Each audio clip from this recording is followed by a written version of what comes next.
Muy buenas noches, hermanos, espero que estén muy bien en sus hogares y en esta semana vamos a estudiar el capítulo número 2 de Efesios. Espero que hayan realizado su tarea del capítulo 1 y hayan dado una lectura más a este capítulo. Antes de iniciar nuestro estudio bíblico, vamos a realizar una oración para que poner en manos de Dios este tiempo y que sea Él quien hable por medio de su palabra. Vamos a orar, hermanos. Padre que estás en el cielo, te damos muchas gracias por este día que tú nos has permitido tener. Padre, te damos gracias por la salud que nos das, gracias por los cuidados que tú tienes para con nosotros en estos tiempos. Y en este momento, Padre, queremos poner en tus manos este estudio bíblico, Padre, que tu voz sea la que nos hable, Padre, y hable también a nuestras almas, a nuestros corazones y a nuestras vidas, Padre, que podamos entender y conocerte un poco más en esta noche. Ponemos en tus manos a todas aquellas personas, Padre, que están enfermas y que necesiten de cuidados en este tiempo, Padre. Te pedimos que tú seas con ellas. En Cristo Jesús oramos. Amén.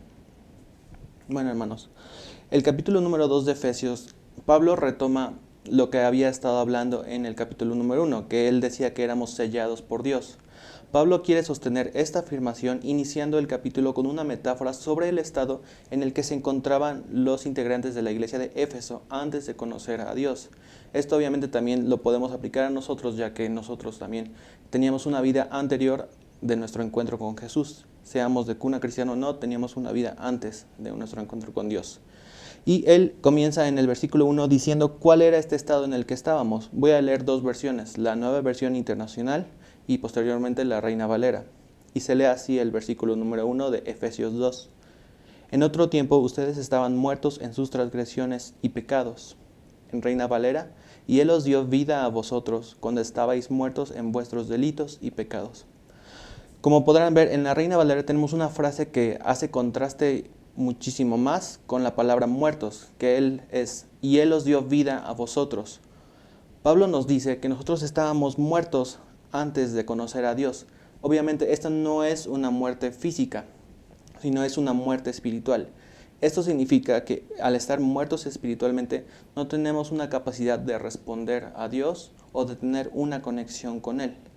Ahora, ¿cuál es la causa que propicia esta muerte espiritual? Pablo nos da dos palabras y la primera es paráptoma, que significa pasos equivocados o faltas cometidas. Y esta palabra se utiliza para describir al hombre que pierde su camino o se extravía. Esto se refiere a los delitos y pecados. Y así como en la antigua Grecia el filósofo Platón decía, es mucho peor cometer una injusticia a recibirla. Porque el cometer la injusticia nos desvía de un camino de rectitud, nos hace cometer delitos o transgresiones. Entonces, esto es lo que Pablo primeramente ofrece para una muerte espiritual. Los delitos y transgresiones es el primer elemento. El segundo, Pablo utiliza la palabra amartía, que significa errar o perder el blanco. Esto también se hace referencia a cuando jugamos dardos o tiro al blanco o lo que sea y no damos en el punto donde queremos dar. Esto es amartía y también se puede traducir como pecado. Y el pecar significa no alcanzar la meta deseada. Y esto también nos incluye los errores intelectuales y los fracasos morales que podamos tener. El pecado, aparte de apartarnos del camino, no nos va a dejar alcanzar la meta, que nosotros es tener y llevar una vida conforme a lo que Dios nos manda. Estas dos son las palabras que utiliza Pablo para describir lo que ocasiona una muerte espiritual, que es el delito o la transgresión y los pecados. Como nosotros sabemos, el pecado está separado completamente de Dios y Dios no soporta el pecado en su presencia. Y en el versículo número 2 y 3 comienza a hablar sobre cómo andábamos en esta vida anterior. Voy a leerlo en la versión internacional. En los cuales andaban conforme a los poderes de este mundo, se conducían según el que gobierna las tinieblas, el diablo, según el espíritu que ahora ejerce su poder en los que viven en la desobediencia. En ese tiempo, cuando estábamos muertos, también todos nosotros vivíamos como ellos, impulsados por nuestros deseos pecaminosos, siguiendo nuestra propia voluntad y nuestros propósitos. Y aquí, antes de terminar este versículo, Pablo hace una declaración bastante fuerte sobre qué es lo que pasa con las personas que no viven en una vida con Dios. Él dice, como los demás, éramos por naturaleza objeto de la ira de Dios. Nosotros éramos este objeto, o sea, Dios no podía soportarnos y teníamos la ira de Dios sobre nosotros, porque nuestra vida habitual obedecía a los deseos de la naturaleza pecaminosa y a los pensamientos de la carne.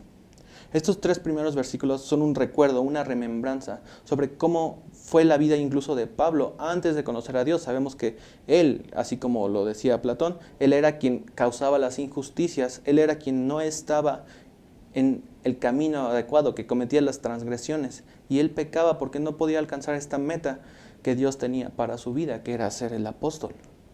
Entonces yo le invito, hermano, que también en este momento recuerde un poco cómo era su vida antes de conocer a Dios. Piense cómo es que Dios realmente transformó una vida que muchos dirían, no puede ser posible que haya tenido este cambio o cambié demasiado en tanto tiempo, pero todos estos cambios vienen por parte de Dios. Pero todo este panorama triste que Pablo nos ofrece es para poder contrastar con lo que va a venir y en todo el resto del capítulo. En el versículo número 4, ahora Dios más bien, nos revela por medio de Pablo un elemento de su naturaleza, y se lee así: pero Dios, que es rico en misericordia, por su gran amor por nosotros, nos dio vida con Cristo aun cuando estábamos muertos en pecados. Por gracia ustedes han sido salvados. Este elemento de la naturaleza de Dios es la misericordia. Y según el diccionario de la lengua española, la misericordia es la virtud que inclina el ánimo a compadecer las miserias ajenas y a tratar de aliviarlas debidamente. Dios se compadeció de nuestra situación, de nuestra muerte espiritual. Pero esta misericordia proviene de su gran amor por nosotros, así como lo dice en versículo 4. Podríamos leerlo incluso al revés. Por su gran amor por nosotros, Dios es rico en misericordia. Él nos amó tanto desde el inicio del mundo porque somos su creación, que al momento de ver cómo nos perdíamos, este gran amor dio paso a la misericordia, a la compasión de Dios por nosotros. Y gracias a su amor, a la misericordia, fue que Dios mandó a su Hijo para morir por nosotros y darnos un rescate para que nosotros pudiéramos estar con Él. Entonces, este gran amor que Dios nos tiene lo demuestra en el versículo número 5, cuando dice que nos resucitó. Este es versículo 6. Dice, y en unión con Cristo Jesús, Dios nos resucitó. En esta resurrección también Pablo hace como una remembranza a lo que dijo en el capítulo número 1, versículo 20, que dice así: ese poder es la fuerza grandiosa y eficaz que Dios ejerció en Cristo cuando lo resucitó de entre los muertos y lo sentó a su derecha en las regiones celestiales. En el capítulo número 1, Pablo está hablando de un poder eficaz y grandioso que fue quien resucitó a Jesús. Ese mismo poder con el que Dios utilizó para resucitar a Jesús, lo utiliza en nosotros en el momento en el que nosotros creemos y tenemos este encuentro con Dios. Y entonces, aquí todo esto confirma, este poder confirma la obra completa de la salvación por fe en Jesucristo. Y tenemos una salvación totalmente terminada y segura. Pero ¿por qué tenemos esta salvación? ¿Por qué es que Dios nos da esto? Esto Pablo lo dice en versículo 8. Porque por gracia ustedes han sido salvados mediante la fe. Esto no procede de ustedes, sino que es el regalo de Dios, no por obras, para que nadie se jacte. ¿Qué es la gracia? La gracia viene de la palabra griega chari, que significa favor, bien, simpatía, merced.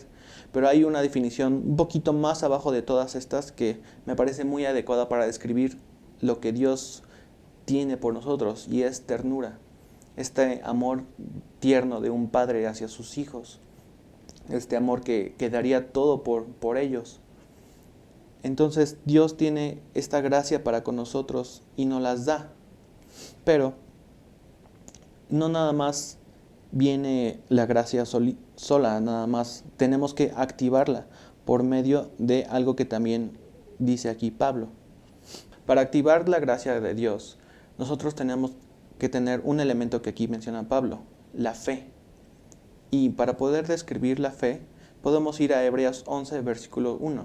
Y dice así en la Nueva Versión Internacional: Ahora bien, la fe es la garantía de lo que se espera, la certeza de lo que no se ve. En la versión Reina Valera dice la convicción de lo que no se ve. ¿Qué es tener fe? Es confiar en lo que no vemos. Nosotros como humanos estamos llenos de un mundo que percibimos. En todo momento percibimos olores, sabores, colores. Estamos creados para poder percibir, y este mundo que Dios nos dio lo hizo para que nosotros lo percibamos. Por eso es que hay tantas teorías sobre cómo se creó el universo, de dónde venimos, porque los humanos quieren buscar el origen de todo desde un punto en el que podamos verlo. El Big Bang, tal vez no podemos ver el espacio, no podemos ver las explosiones que hoy ocurren, pero en cierta parte los humanos quieren buscar y poner algo que ellos ven y que pueden palpar, que pueden sentir, para poder dar una explicación lógica a las cosas que suceden. Y de hecho, en el versículo 3 de Hebreos 11 dice: por la fe entendemos que el universo fue formado por la palabra de Dios, de modo que lo visible no provino de lo que se ve. ¿Qué es esto? De modo que lo visible no provino de lo que se ve. Lo que Dios nos está diciendo es que nada de lo que tenemos aquí provino de algo que nosotros podamos ver, porque nosotros no podemos ver a Dios ahorita, pero todo esto viene de Dios. La fe es esa certeza, creer que lo que no vemos actúa siempre en nuestra vida, que todo lo que pasa en nuestro universo, ya sea personal e incluso de el mundo, como por ejemplo la pandemia que ahorita estamos viviendo, todo esto pasa porque Dios tiene un plan para esto y porque todo proviene de algo que no vemos. Es esta fe la que activa la gracia de Dios. El regalo de Dios que Él nos da es por medio de tener esta fe, de creer. Así que Pablo empieza en el versículo número 10, mantiene que somos una creación de Dios y que estamos hechos para las buenas obras. Y dice que en donde dice anduviésemos en ellas, en las buenas obras, hace referencia también a nuestra vida pasada. En cuando andábamos en las tinieblas, ahora andamos en las buenas obras, andamos en la luz.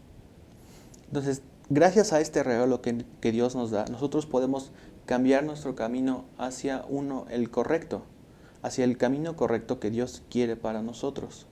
Ahora, este regalo que tenemos no proviene de algo que nosotros podamos hacer. Nosotros no podemos hacer nada para poder ganar este regalo. Lo único que tenemos que tener es fe, creer y confiar en Dios.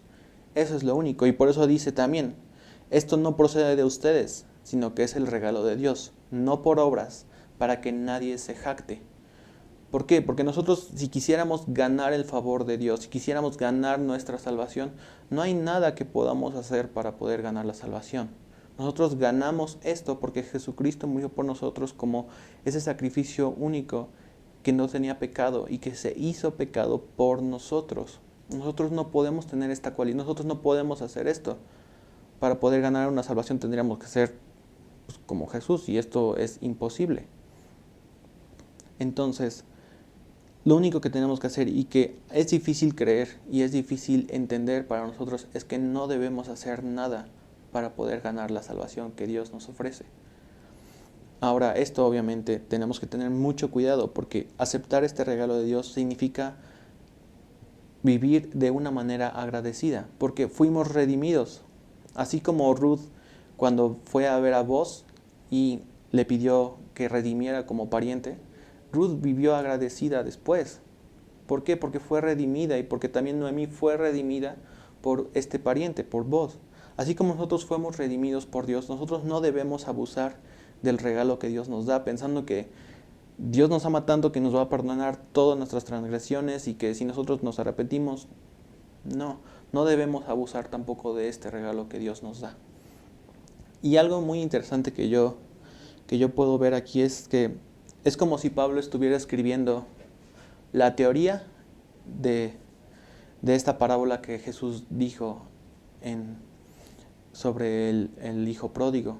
El hijo pródigo se separó del camino, llegó a una muerte espiritual, como nos dice en el versículo número 1, Se fue, desparramó sus bienes, no alcanzó la meta que él quería, estuvo en pecado. Después, cuando él retoma conciencia sobre sí mismo, él regresa con su padre. ¿Y su padre qué es lo que hace? Lo acepta porque tiene misericordia, tiene compasión de él y lo acepta para que pueda retomar una vida con ellos. Ese sería como que el principio, ¿no? Cómo Dios nos ve, cómo nos vamos, pero que regresamos arrepentidos y que estamos dispuestos a someternos a su voluntad. Esto es la primera sección de Efesios 2, que podríamos decir que es la vida en Cristo. Teníamos una vida antes de Cristo en la que estábamos muertos espiritualmente y tenemos una vida ahora, una vida renovada, una resurrección que Dios nos dio como regalo para poder andar en sus caminos y tener una conexión con Él, que es lo más importante, responder a Dios, que es lo que no se puede hacer en la muerte espiritual. Ahora, en este capítulo tenemos una segunda sección, que es la unidad en Cristo. Y esto es algo muy hermoso y voy a dar lectura primeramente a del versículo 11 al 13, en la Nueva Versión Internacional. Por lo tanto, recuerden ustedes los gentiles de nacimiento, los que son llamados incircuncisos, por aquellos que se llaman de la circuncisión, la cual se hace en el cuerpo por mano humana. Recuerden que en ese entonces ustedes estaban separados de Cristo, excluidos de la ciudadanía de Israel y ajenos a los pactos de la promesa, sin esperanza y sin Dios en el mundo. Pero ahora en Cristo Jesús, a ustedes que antes estaban lejos, Dios los ha acercado mediante la sangre de Cristo. Nosotros éramos los gentiles, y gentiles viene de la palabra griega ethos, que es las naciones.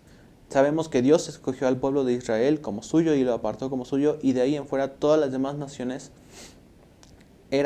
estaban sometidas cuando Israel hacía guerra contra ellos, y obviamente Dios estaba con Israel.